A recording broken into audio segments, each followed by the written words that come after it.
Hello ladies and gentlemen, Deja Vu here. This is set 3 of the Winners League playoff semifinals.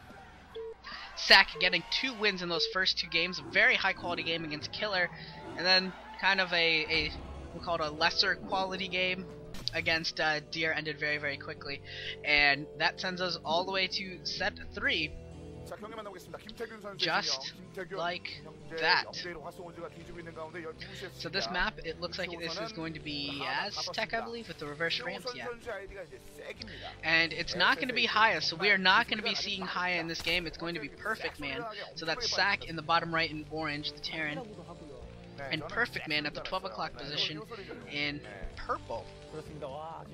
So no Haya coming into play today, and I'm honestly kind of shocked. Haya has been Jaedong's right-hand man in Pro League, Winners League, whatever, for seems like a really long time. It's been a while since it hasn't been, so kind of odd to see him not getting played. But Perfectman is, you know, he's perfect, man. He's okay. At best. Doesn't win a whole lot, but he wins enough, I guess, to stay on the lower rungs of acceptable for Pro League. I think if you can win about 40% of your, 35 to 40% of your games, you'll at least stay on a team. It's when you drop below that number that things start to get a little bit iffy. But yeah, he's sitting at around 35, 37%, somewhere in there. And yeah, if he can go on get a little streaky, maybe get a win, or hopefully get 2 wins. Really, you kind of want to just say, hey Jaedong, just kill Fantasy and Bisu. Don't worry about everyone else. The other 3 players will take care of a couple players for SKT. At least that's what you're hoping. But we'll find out if that's true.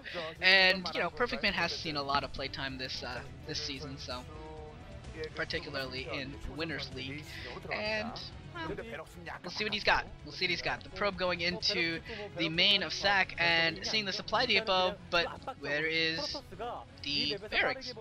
Well, he sees the gas, so I think he knows if there's just a forward rack.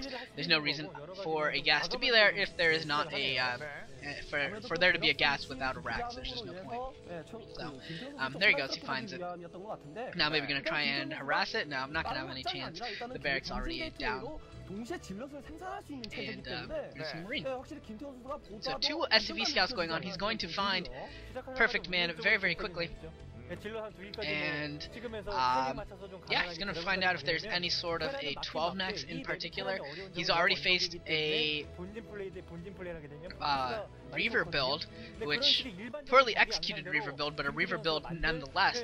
So so he's got to be thinking that, hey, you know, I faced a aggressive opening, so now maybe a very conservative economic opening, perhaps a 12 next. So the scout gets in there and sees that there is no 12 next, but I think that's why we saw the dual SCVs out there.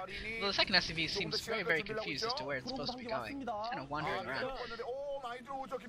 Zealot in the base of Ssak chasing the Marine, and does actually manage to get a SCV there, kill there on the SCV that's producing the factory, so that's a little bit annoying and doing some harassment. And the second Zealot is actually going to be joining very shortly, so this could get very interesting depending upon how quickly that Zealot can get into play, and Perfectman can control it and stop it from attacking the stupid barracks. What are you doing, Perfectman? Why are you attacking the barracks? Come on, there you go, there you go. Actually attack the units, you're not going to kill off the barracks. And there's a Dragoon as well coming into play. Come on, man. You didn't even kill the Marine, what the heck? I don't understand, Perfectman. Your control is confusing me for sure. Your control is very much confusing me. And so this is a different kind of an aggressive opening, but very aggressive nonetheless. 2 Zealots and a Dragoon going on the assault, looking to try and kill off as much here as he can. Looks like he got another Marine, and he looks like he's going to get the 3rd Marine as well, so doing a ton of damage here.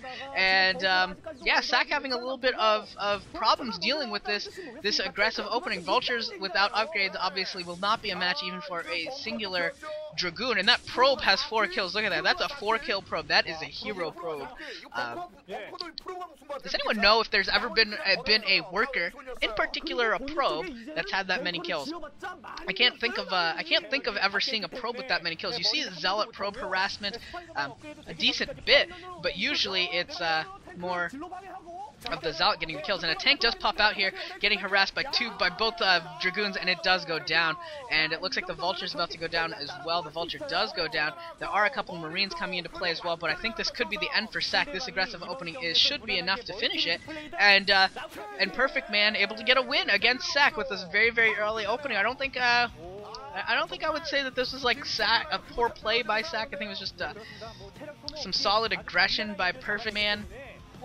And despite some couple moments there I was getting very confused with Perfectman's control, a win's a win, and finally Wasanga is getting on the board, knocking off the first man Ssak, which will send us to game 4, and we'll see what Perfectman has for us.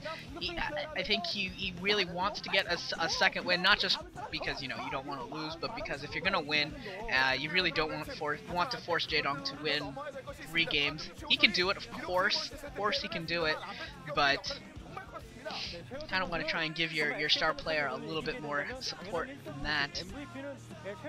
And yeah, we'll find out in the next set, in game 4, whether or not he'll be able to get another kill for Wasanga.